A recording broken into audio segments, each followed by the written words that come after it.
Hello guys, samahan niya ako, magpapagiling tayo ng palay para may bigas tayo pag uwi. Walang maliit na gilingan yung Uncle Douglas.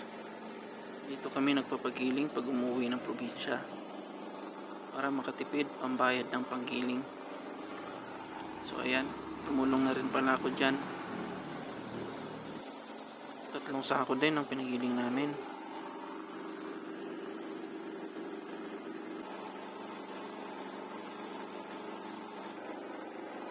Itong gilingan pala ni Uncle Douglas ay for personal use lang kasi meron namang malalaking gilingan dito.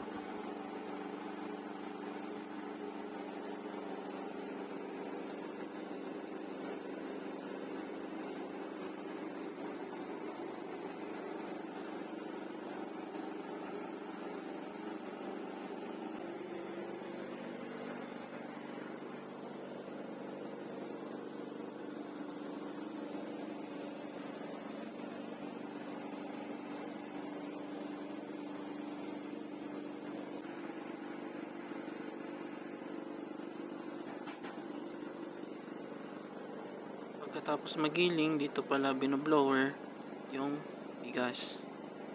Ayan, para malinisan.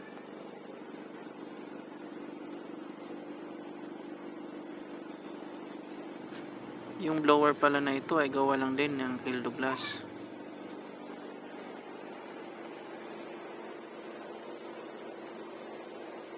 Ayan, so mano-mano siyang iikutin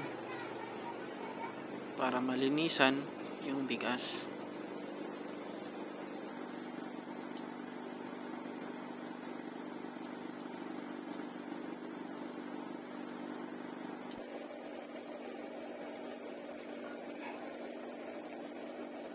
Ayan yung lumalabas pala dyan sa ilalim, malinis na yan, pwede na isahin yan.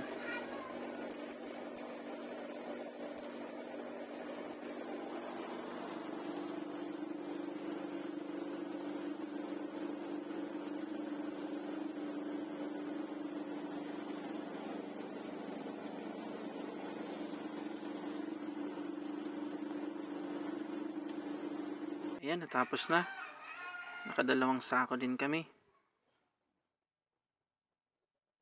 Kakalibre na naman tayo ng bigas. Pang ilang buwang konsumo din ito.